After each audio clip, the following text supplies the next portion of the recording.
हल्ला कर लढाई सहो तयार कन्हाती पेल तू मशाल वादे हे पलटतील भासे हे उलटतील लढत रहा सैनिका खुशाल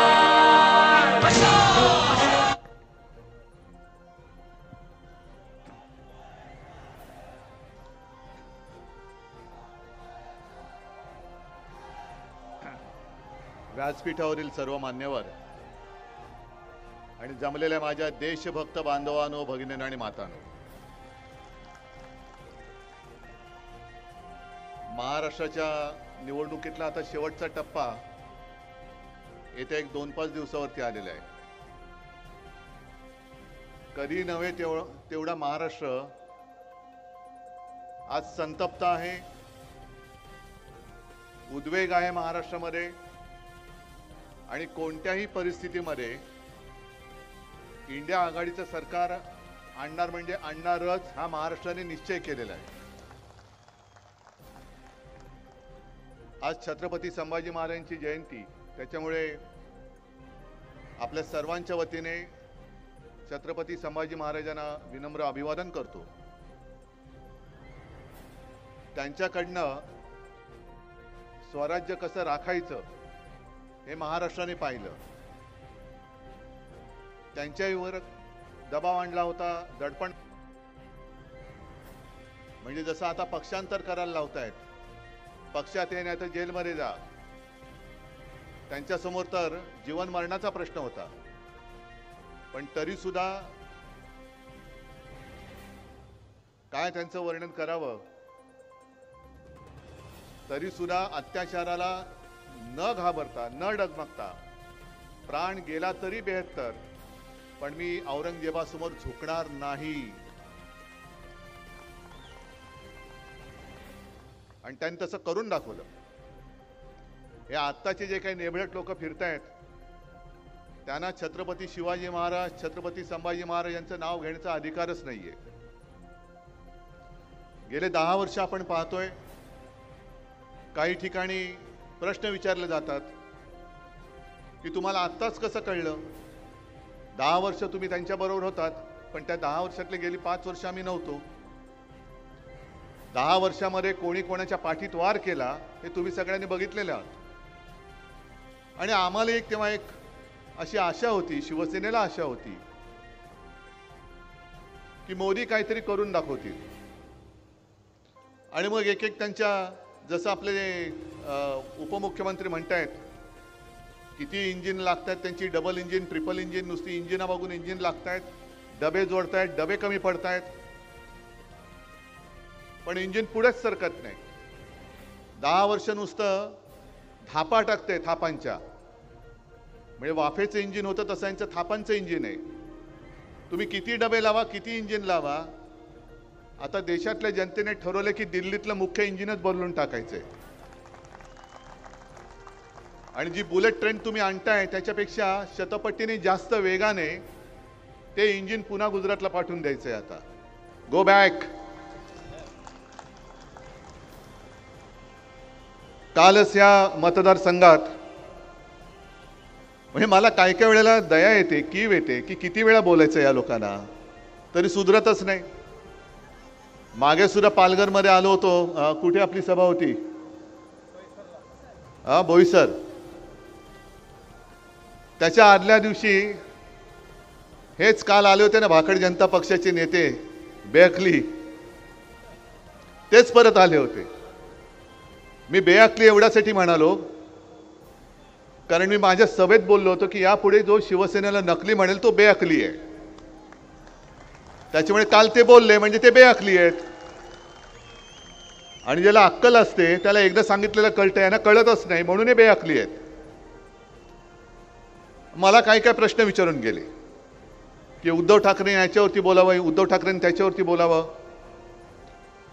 मी अमित शहाना सांगतोय, जे बोईसरच्या सभेत बोललो होतो तेच परत सांगतोय की तुम्हाला जरा जरी अक्कल असेल तर माझ्याबरोबर व्यासपीठावरती या आणि कुठे म्हणाल तिकडे तुमच्याबरोबर मी चर्चा करायला तयार आहे. तुम्ही वाटेल ते प्रश्न विचारा, मी बोलायला तयार आहे, पण मी जे प्रश्न विचारेन त्याच्यावरती तुम्ही बोला. मध्ये त्यांनी मला प्रश्न विचारला होता की उद्धव ठाकरे राम मंदिरात गेले नाही, त्यांनी प्रभू श्रीरामाचा अपमान केला. अहो अमित शहाजी, तुम्ही मुहूर्त काढणारे कधीपासून झालात? तुम्ही सांगाल तो मुहूर्त मी मानायला मी काय तुमचा अंधभक्त नाहीये. तुमची पालखी उचलायला मी काय अंधभक्त नाहीये. मी स्वतः मुख्यमंत्री होण्याच्या आधी आणि मुख्यमंत्री झाल्यानंतर अयोध्येला जाऊन राम मंदिराचं, राम लल्लाचं दर्शन घेऊन आलेलो आहे. आणि मला तुम्ही प्रश्न विचारता, राम मंदिरामध्ये उद्धव ठाकरे अजून का गेले नाहीत, त्या सोहळ्याला का? मी कुठे होतो आपण सगळ्यांनी बघितले, काळाराम मंदिरात गेलो होतो.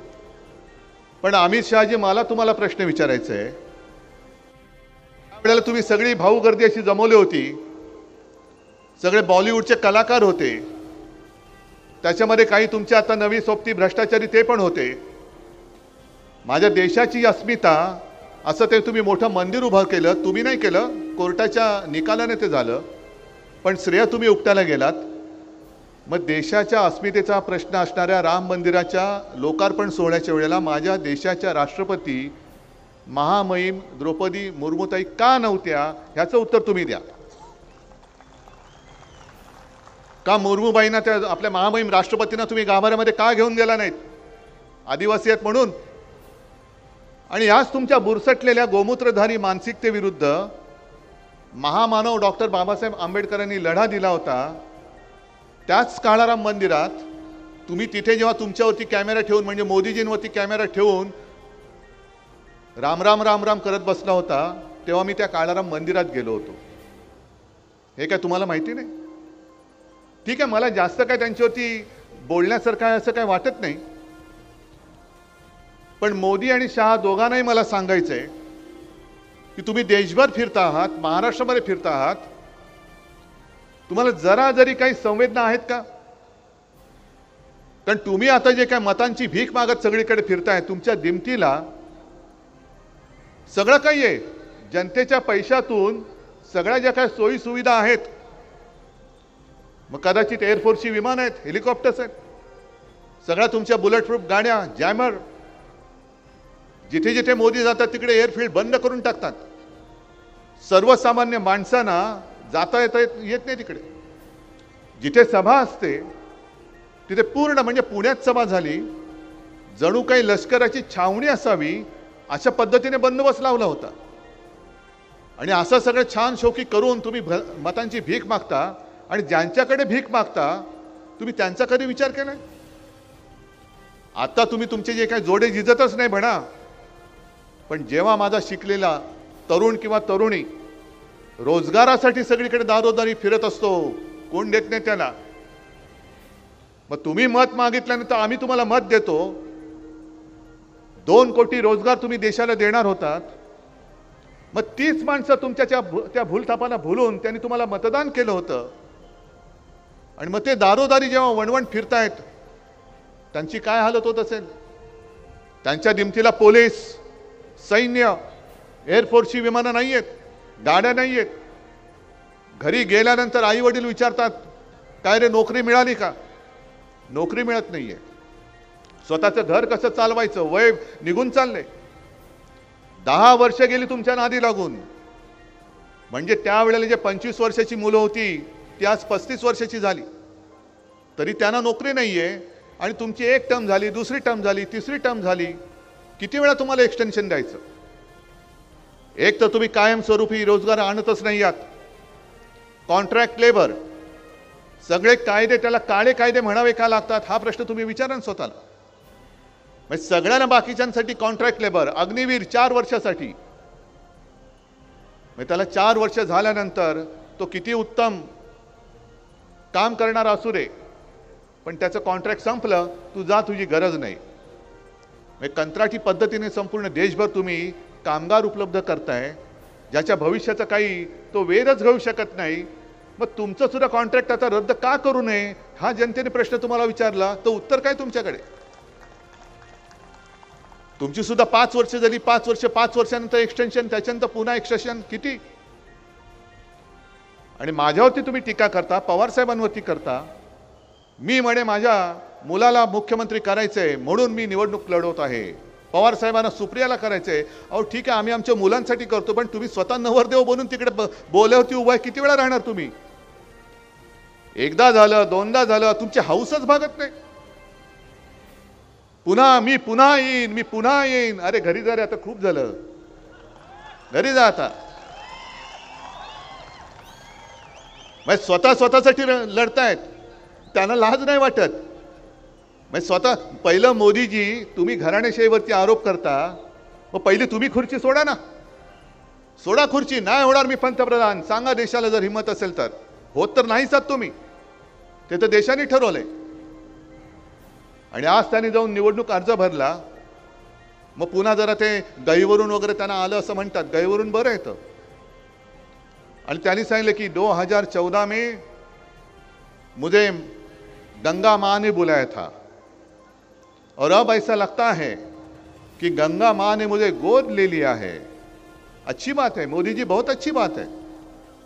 जिस गंगा माँ ने आपको बुलाया था, उसी गंगा माँ में कोरोना के समय में लाशें बह रही थी, तब माँ गंगा के आंसू आपको दिखाई नहीं दिए? वो मेरी गंगा माँ आक्रोश कर रही थी, ये क्या हो रहा है?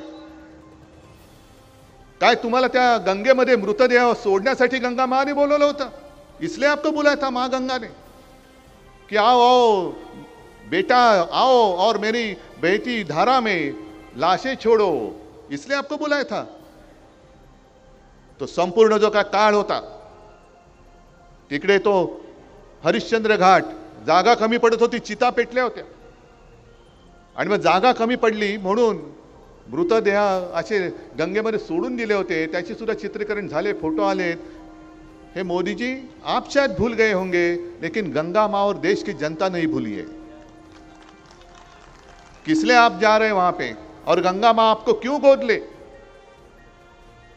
क्या गंगा माँ क्या अपने सुपुत्र हो, तो ऐसा कौन सा काम आपने किया है? काय तुम्ही गंगेसाठी केलत काय? पण गंगेचा तुम्ही अपमान केलात. तिकडे गुजरातमध्ये सुद्धा जागा पुरत नव्हती म्हणून मैदानामध्ये सार्वजनिक चिता पेटल्या होत्या, आणि तुम्ही आमच्यावरती आरोप करता. कोरोना काळात भ्रष्टाचार केला, अमित शहाने आमच्यावरती आरोप करायचा, घराणेशाहीचा करायचा. ज्यांचा मुलगा त्याला काय क्रिकेटमधलं काय कळत नाही, तो जय शाह त्या क्रिकेट कंट्रोल बोर्डाचा अध्यक्ष. भ्रष्टाचाराचा आरोप कोणी कोणावर करायचा? आज सुद्धा एक फोटो आला, ती एक बातमी झाली. आता यांच्या आजूबाजूला सगळे जे सगळे सोयरे आहेत त्यातले एक प्रफुल्ल पटेल, कशासाठी प्रसिद्ध? विमान खरेदी घोटाळा, भाड्याचा वगैरे, त्याच्यात त्याला क्लीन चिट देऊन टाकली. आणि मी स्वतः 2019च्या निवडणुकीमध्ये मुंबईमध्ये मोदीजींची सभा झाली, तेव्हा मी त्यांचा लहान भाऊ होतो. आता कोण आणखीन लहान भाऊ उपटतील कोण त्यांचे मला माहित नाही. दर निवडणुकी माझे लहान भाऊ, मग तो भाऊ म्हणतो आता कुठे जाऊ. आणि माझ्या समोर बोललेत मोदी, खास करून प्रफुल्ल पटेलला. इक्बाल मिर्ची नाव ऐकलं ना तुम्ही? दाऊदचा सहकारी होता असं म्हणतात. आणि मोदीजींचं वाक्य आहे, कुछ लोग मिर्ची का व्यवहार करते हैं और कुछ लोग मिर्ची से व्यवहार करते हैं. मग त्या मिर्ची से व्यवहार करणाऱ्या प्रफुल्ल पटेलांनी आज अर्ज भरायला गेले. मी 19 साली मला बोलवलं होतं तिकडे. म्हणजे आज बोलवलं नाही याचं दुःख नाही, उलटा आनंद आहे. गेल्या वेळेला बोलवलं होतं त्याचं दुःख आहे. पण हे गेले. आणि संभाजी महाराजांची आज जयंती आहे. छत्रपती शिवाजी महाराज हे आपलं दैवत आहे. आज सुद्धा जर का पुतळा बघितला तर त्यांचा जो जिरेटोप आहे ती त्यांची ओळख आहे. ती त्यांची ओळख आहे, जशी एकेकाची ओळख असते. पुणेरी पगडी, महात्मा ज्योतिबा फुलेंचं ते वेगळं एक मुंडाचं, बिरसा मुंडाचं एक वेगळंच. असं छत्रपती शिवाजी महाराजांचा जिरेटोप अक्षरशः लाचारी किती करावी. प्रफुल्ल भाई, तुम्ही त्यांना टोप्या घाला, दुसऱ्या कोणत्याही टोप्या घाला, पण महाराजांचा जिरेटोप तुम्ही ज्यांच्या डोक्यावरती ठेवता ते डोकं कसं आहे ते पहिलं तपासा. तुम्ही या महाराजांचा अपमान करताय.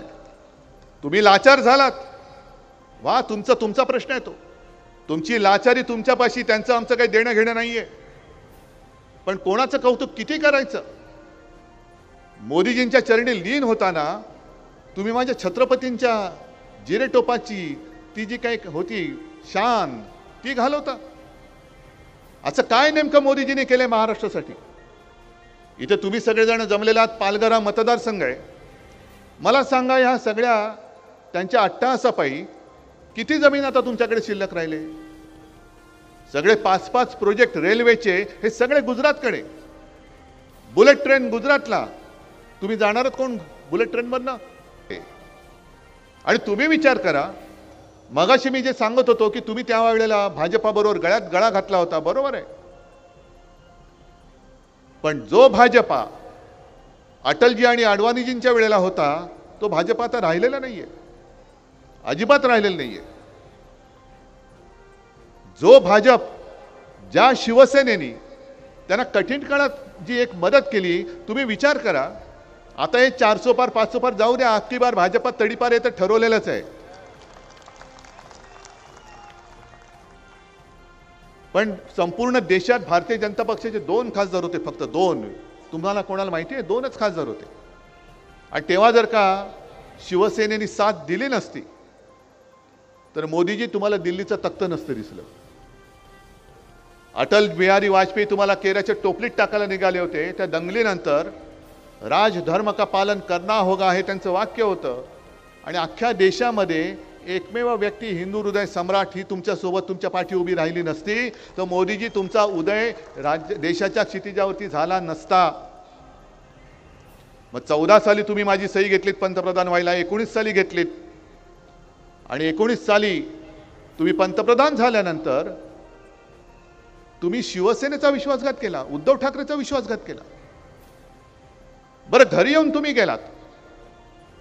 ज्या शिवसेना प्रमुखांच्या पुत्राने तुमच्या पंतप्रधान पदाच्या पाठिंब्याच्या पत्रावरती सही केली, मला खरोखर लाज वाटते की एवढी माणसं निर्ढावलेली कशी असू शकतात. ते आज मला बालासाहेब की नकली संतान म्हणतात. नकली संतान म्हणजे हा एवढा खालच्या पातळीवरती विचार करणारा माणूस, त्याच्या हातात आपण देश म्हणजे आपल्या देशाचं भवितव्य म्हणजे तुमचं आणि तुमच्या पुढच्या पिढ्यांचं आयुष्य द्यायचं. जो हिंदू हृदय सम्राटाच्या मुलाला नकली म्हणतो, उद्या तुम्हाला नकली बोलेल. एक तर यांचं मानसिक संतुलन नक्की बिघडलं असावं किंवा भारतीय जनता पक्षाने त्यांच्यावरती एवढा दबाव टाकला असेल कारण त्यांच्याकडे दुसरा चेहरा नाहीये. इंडिया आघाडीला जे विचारतात की तुमच्याकडे चेहरा कोण, आमच्याकडे आहे तो चेहरा, तुम्ही काळजी करू नका.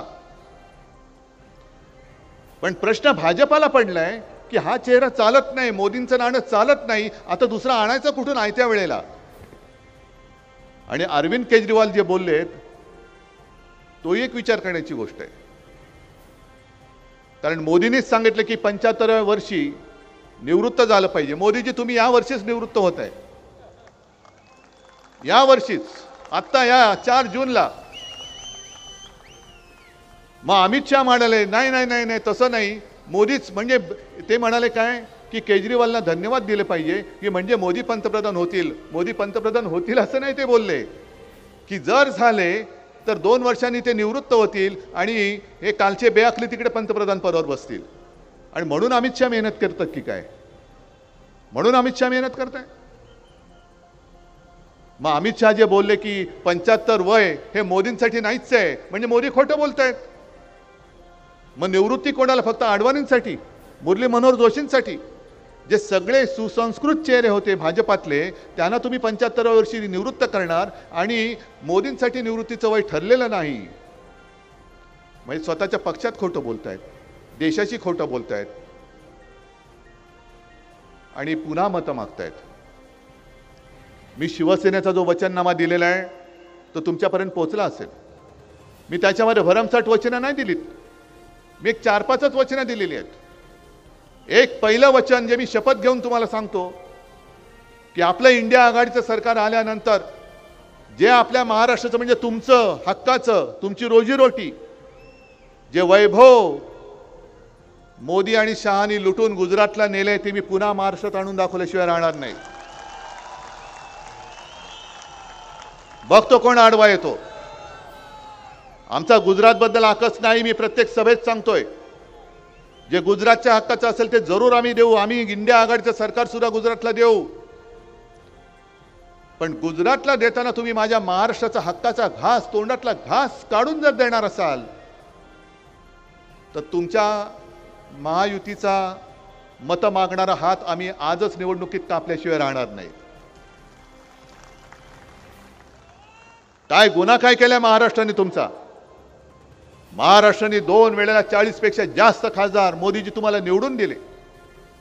महाराष्ट्राने भरभरून आशीर्वाद तुम्हाला दिले आणि आशीर्वाद दिले त्याचा तुम्ही असं पान फेडता. म्हणजे जो तुम्हाला साथ देतो त्याचा तुम्ही घात करता आणि पुन्हा निर्लज्जपणाने हे मतं मागायला येतात. आता उद्या परवाकडे मुंबईमध्ये रोड शो करणार आहेत. म्हणजे महाराष्ट्राने मोदीजी तुम्हाला आत्ताच रस्त्यावरती आणलेलं आहे. आत्ताच आणलेलं आहे रस्त्यावरती. 4 जूनला काय होईल बघा. मी काल परवाकडे तिकडे गोवंडीच्या भागात गेलो होतो. गच्च भरलेली वस्ती आणि मी नुसतं एवढंच बोललो की प्रधानमंत्री जी आप इस रास्ते पे रोड शो करो. काय लोकांनी टाळ्या वाजवल्या. कारण त्याच्या पुढचं माझं वाक्य होतं की तुम्ही मन की बात जी करता ही जन की बात लोक राहतात कशी ती बघा. आता आपल्या फोनमध्ये सुद्धा यूट्यूब चॅनल येतात. त्याच्यामध्ये अनेक पत्रकार वेगवेगळ्या बातम्या आपल्यापर्यंत पोहोचवत असतात. आणि एक त्यांची जी योजना आहे प्रधानमंत्री आवास योजना, त्या योजनेचं बिंग त्यांनी फोडलेलं आहे. ते जे सांगतात ना एवढ्या कोटी लोकांना आम्ही घरं दिली, ती घरं प्रत्यक्षात आहेत कशी ते एका पत्रकार महिलेने फार उत्तम दाखवलेलं आहे. मला वाटतं रवीश कुमारांच्याच चॅनलवरती त्यांनी त्यांचं त्या महिला पत्रकाराचा व्हिडिओ टाकलेला आहे. बघा, जरूर बघा. म्हणजे घरं बांधलेत, कोणवाडे बांधलेले आहेत, बाहेरनं सगळं प्लास्टर वगैरे केले, आतमध्ये विटाच विटा आहेत नुसत्या, खिडकीच नाहीये. अनेक घरामध्ये पाणी नाहीये, वीज नाहीये. मग त्या घरातली लोक कसं बस तरी एक सोफा किंवा पलंग आडवा टाकून एक दाराची फट उघडी ठेवतात काहीतरी हवा येण्यासाठी. आणि बाहेर मात्र चकचकीत लिहिलेलं आहे प्रधानमंत्री आवास योजना. आत गेल्यानंतर कळतं काय भकास, सगळं प्रधानमंत्री भकास योजना. अशीच एक महिला, तिचा पण वेध एका महिला पत्रकाराने घेतला. तिचा तर पेपरमध्ये फोटो छापून आला, लक्ष्मीबाई तिचं नाव असेल, आणि मोठा फोटो छापून आला जाहिरातीत की लक्ष्मीबाईला तिचं हक्काचं घर मिळालं आणि तिच्यासारख्या 25 लाख कुटुंबांना हक्काचं घर मिळालं. मग त्या महिलेने शोध घेतला, ते लक्ष्मीबाईला गाठलं आणि मग त्या बाईच्या घरात जाऊन विचारलं की लक्ष्मीबाई जी ये आपका घर है? हाँ मेरा घर है.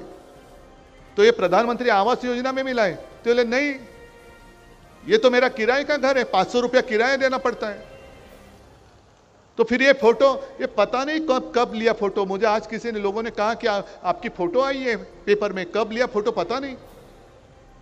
हे कुठून तरी फोटो काढून चिकटवून देतात आणि आपल्याला असं वाटतं की अरे साधी गरीब बाई ही कशाला खोटं बोलेल. तसंच आणखीन एका बाईच्या घरी गेले, ते मोदीजी स्वतःच बोलतायत, कैसे हो बहन जी? हाँ ठीक हूँ. आपको घर मिला? हाँ घर मिला. मग गॅस मिळाला? हो मिळाला. कधी मिळाला? ते बोले काल मिळाला. मग आज पंतप्रधान येणार म्हणून आज त्यांना गॅस सिलेंडर दिला. मग प्रधानमंत्री जरा चक्रावले. मग त्यांनी काय सांगितलं की आजपर्यंत आम्ही 10 कोटी लोकांना गॅसची जोडणी करून दिलेली आहे, तुमचा नंबर 10 कोटीवा आला. काय 10 कोटीवा नंबर तुमचा आला. मग ती बाई पण बोलत माझ्या आधी 10 कोटी लोकांनी दिले आणि मी 10 कोटी, केवढा नशीबवान आहे मी. ही सगळी बनवाबनवी, सगळी फसवाफसवी. जीएसटी मध्ये किती लोक खुश आहेत? व्यापारी कोण आलेत? तुम्ही जा विचारा, दुकानदारांना विचारा, छोटे व्यापारी आहेत त्यांना विचारा. जीएसटी तुम्हाला सुलभपणाने हप्ते भरता येतात म्हणजे तुमचा कर की जाच आहे त्यांना विचारा. आणि मी त्यांना वचन देतोय, आपलं इंडिया आघाडीचं सरकार आल्यानंतर हा जो कर दहशतवाद आहे तो आम्ही संपवून दाखवल्याशिवाय तुम्हाला राहणार नाही. आम्ही संपवतो हा कर दहशतवाद. ही सगळी जी माणसं आहेत, अरे तुम्ही यांच्या आयुष्यातला आनंद हिरावून घेतलाय. जणू काही सगळे चोर आहेत. तुम्ही नोटबंदी केली होती आणि काय सांगितलं होतं की देशातला काळा पैसा आम्ही नष्ट करणार. आणि 4 दिवसापूर्वी सांगितलं राहुलजींवरती त्याने आरोप केला. आश्चर्य म्हणजे अदानी अंबानीवरती त्याने आरोप केला. म्हणजे पुन्हा तेच जे देतील साथ त्यांचा करीन मी घात. अदानी अंबानी से टेम्पो भर भर के कितना माल उठाया आपने बोलो. ओ मोदी जी, नोटबंदी करून किती वर्ष झाली? तुम्ही 100 दिवस मागितले होते, त्या 100 दिवसाचे जवळपास 3000 दिवस झाले. मग नोटबंदी करूनही काळा पैसा टेम्पो भरभरून जात असेल तर तुमची नोटबंदी फसल्याचं ही तुम्ही कबुली नाही का दिली? हे तुमचं अपयश आहे. आणि त्या नोटबंदीमध्ये जे अनेक जण रांगेमध्ये मेले, ज्यांना त्रास झाला, त्याचं पाप कोणाकडे? आणि हे केवळ मी नाही बोलत, तर सर्वोच्च न्यायालयाच्या त्या महिला न्यायमूर्ती आहेत नागरत्ना, त्यांनी उघड उघड सांगितलंय की नोटबंदी हा काळा पैसा पांढरा करण्याचा एक मार्ग होता. मग त्या न्यायमूर्तीबाई बोलल्या आहेत, मोदीजी त्यांना उत्तर तुम्ही देताय? अमित शहाजी, मी नाही सांगत, त्या न्यायमूर्ती बोलतायत, द्या त्यांना उत्तर. तुम्ही आमचा घोटाळा काढताय ना, कोरोना काळातला. काय आम्ही घोटाळा केलाय? पण त्याच कोरोना काळामध्ये तुम्ही तो पीएम केअर फंड काढलात आणि लाखो कोटी रुपये जमवले. त्याचा हिशोब द्या पहिला. म्हणजे स्वतःचं ठेवायचं झाकून आणि दुसरीकडे उगाच पाहायचं वाकून. काय अधिकार आहे तुम्हाला? एक तर तुम्ही गंगेमध्ये प्रेत सोडलीत, पीएम केअर फंडाच्या नावाने लाखो कोटी रुपये जमवलेत, त्याची चौकशी नाही करायची, तो चौकशीच्या कक्षेच्या बाहेर आहे. मग त्या पीएम केअर फंडाचा नेमका बाप कोण आहे? पीएमचा अर्थ काय? आणि प्रधानमंत्री त्याचे जर का अध्यक्ष किंवा त्यांच्या हातात तो नसेल तर 5 जून नंतर त्या फंडाचं होणार काय? तो कोणाच्या हातात जाणार? या सगळ्या थापा आपण नुसतं ऐकत ऐकत ऐकत ऐकत सहन करत चाललेलो आहोत. आणि आता तर कहर झाला. डॉक्टर बाबासाहेब आंबेडकरांनी लिहिलेलं संविधान ते बदलायला निघालेत. आणि हे माझ्या मनातलं स्वप्न नाहीये.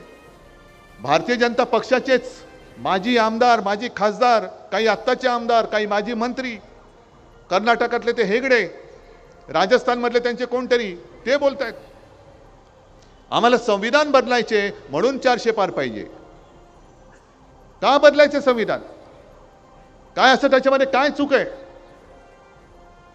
हा तुमच्या मनातला जो आकस आहे तो संविधानाबद्दल काय? कारण पुन्हा महाराष्ट्राबद्दलचा जो आकस, द्वेष, हाच त्याच्यामध्ये दिसतोय. डॉक्टर बाबासाहेब आंबेडकर महामानव हे आपल्या महाराष्ट्राचे सुपुत्र, एक साध्या दलित आणि गरीब कुटुंबात जन्मलेला माणूस. आणि असं मी ऐकलंय, असं वाचलंय की ते जेव्हा परदेशात जाऊन शिकून आले परत, तेव्हा कोल्हापूरच्या शाहू महाराजांनी त्यांचं स्वागत केलं, मोठी मिरवणूक काढली. आणि तिकडे जे सगळे दलित बांधव होते त्यांना सांगितलं की आजचा हा तुमचा नेता उद्या देशाचा नेता झाल्याशिवाय राहणार नाही.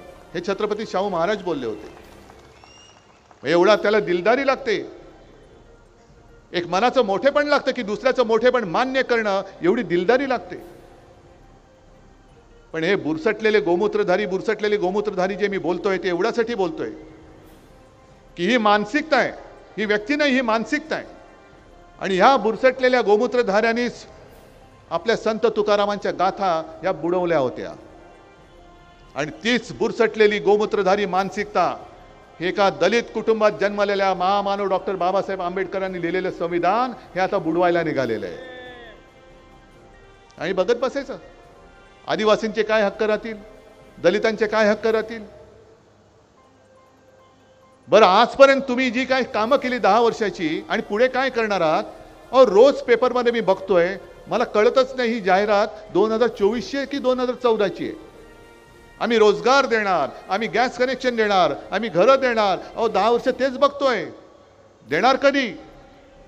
म्हणजे 14 साली सांगितलं की 22 पर्यंत, 22 साली म्हणतात 24 मध्ये सांगतात 2047. तोपर्यंत कोण 2047 साल बघणार आहे कोण? म्हणजे तोपर्यंत आम्ही तुम्हाला परत परत परत परत परत परत मतं टाकत बसायची.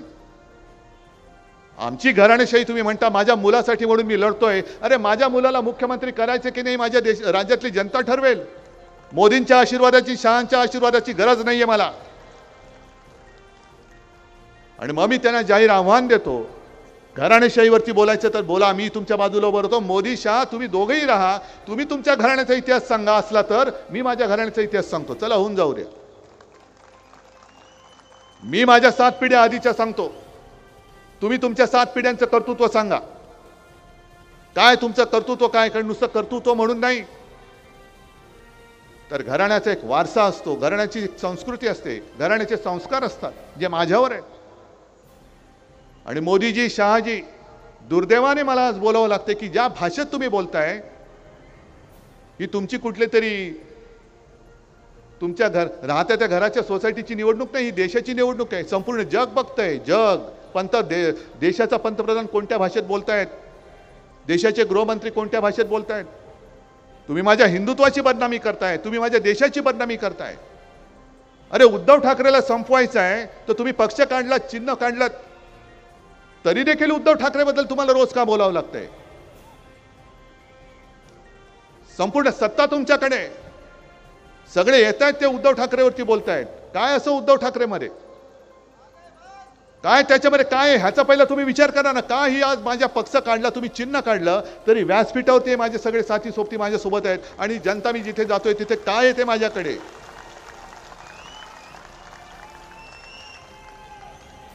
आणि तुमच्याकडे सगळं काही आहे.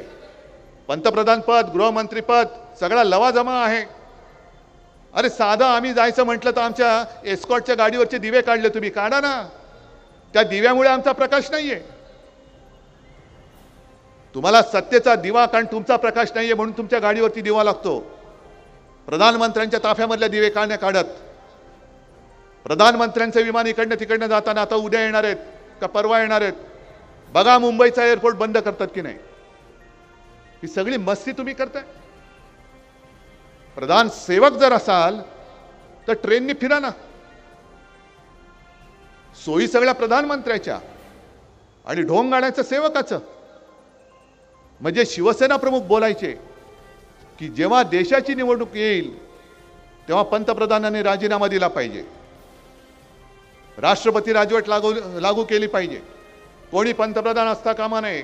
राज्याची निवडणूक लागेल तेव्हा मुख्यमंत्र्यांनी राजीनामा दिला पाहिजे. कारण पंतप्रधान हा देशाचा असतो, पंतप्रधान हा पक्षाचा असू शकत नाही. तुम्ही पक्षाचे नेते असाल पण पक्षाचे पंतप्रधान असू शकत नाही.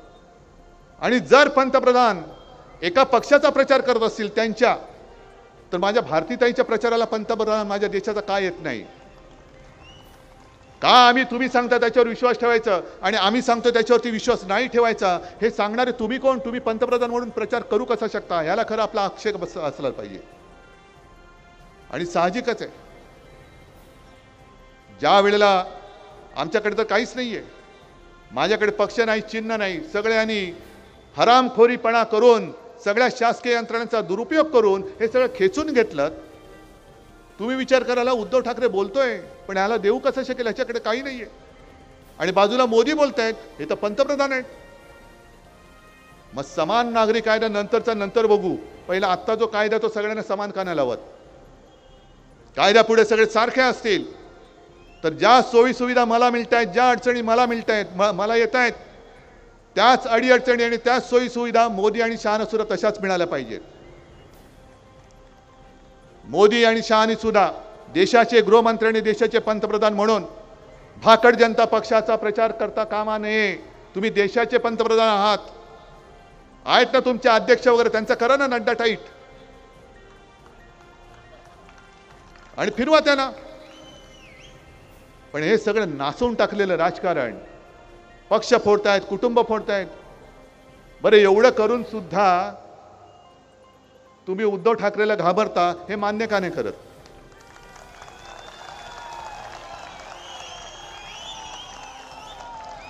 एक तर दाढीवाला घेतला, काही विचार करताना डोकं खाजवावं लागतं, हे दाढी खाजवतात. गद्दार तर आहेतच. आणि यांना जे लिहून दिलं जातं तेवढंच ते फक्त कणून कणून बोलतात. मला आश्चर्य एका गोष्टीचं वाटतं की मुझफ्फरजी, मला वाटतं याच भागामध्ये त्यांचं कुठलं ते रामभाऊ माळगी प्रबोधिनी आहे ना, रामभाऊ माळगी प्रबोधिनी, एक आदर होता मला त्याच्याबद्दल.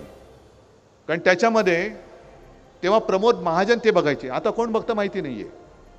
मग तिकड्यांची चिंतन शिबिरं व्हायची, संस्कार शिबिरं व्हायची. काय केलेत संस्कार तुम्ही? काय कसलं चिंतन केलं?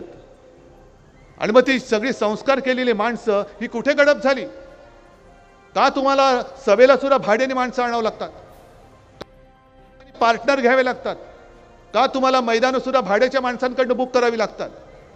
मग कसले संस्कार केले तुम्ही? रामभाऊंचं नाव तुम्ही का बदनाम करताय? नेमकं काय शिकवतात त्या रामभाऊ माळगीमध्ये? टाका तिकडे सुद्धा ईडी, इन्कम टॅक्स, सीबीआयचे धाडी टाका आणि नेमकं काय तिकडे शिकवतात ते बघा.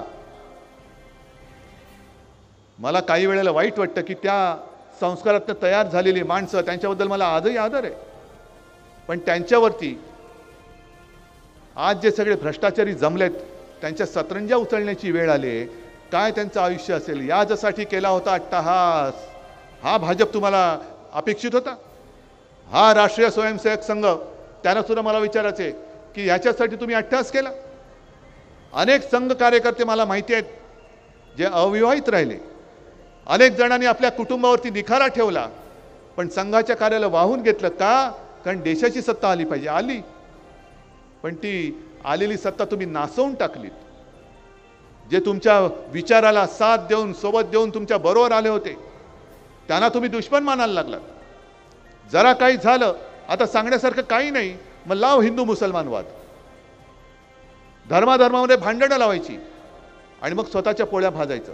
हे हिंदुत्व शिवसेनेचं नाही. हे हिंदुत्व मला माझ्या वडिलांनी किंवा माझ्या आजोबांनी शिकवलेलं नाहीये. आमचं हिंदुत्व हे हृदयात राम आणि हाताला काम देणारं हिंदुत्व आहे. घरातल्या चुली पेटवणारा आहे, घर पेटवणारं नाही. आणि म्हणून या पालघरमध्ये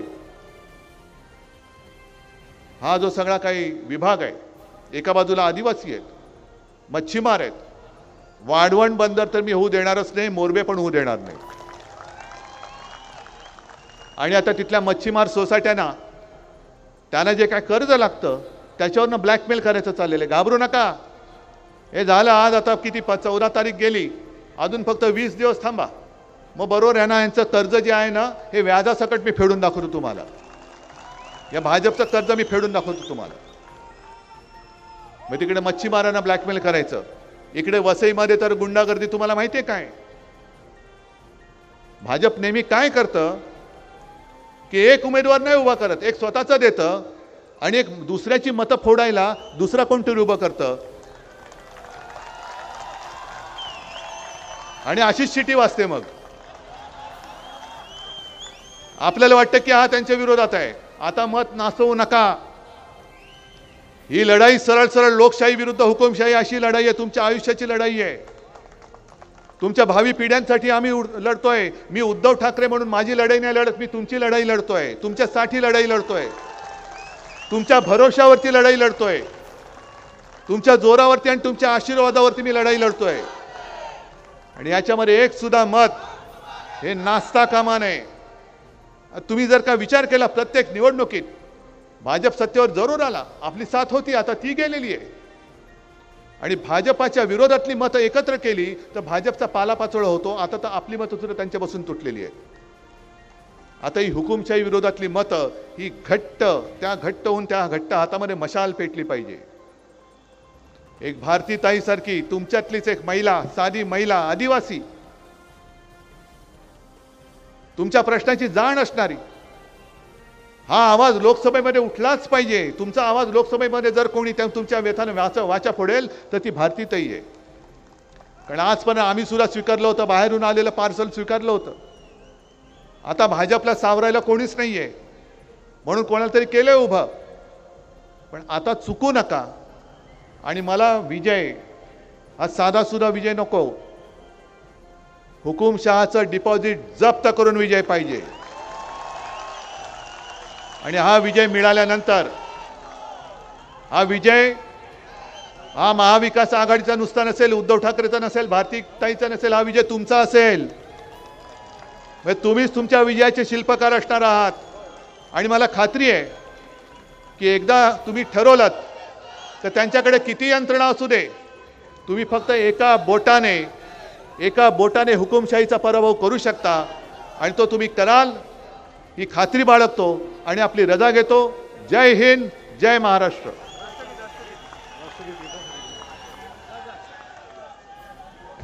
धन्यवाद साहब। तो दोस्तों, ये न्यूज़ चैनल हर वक्त आपकी आवाज़ को अपनी आवाज़ बनाएगा और हर खबर को सच के साथ आपके पास पहुंचाता रहेगा।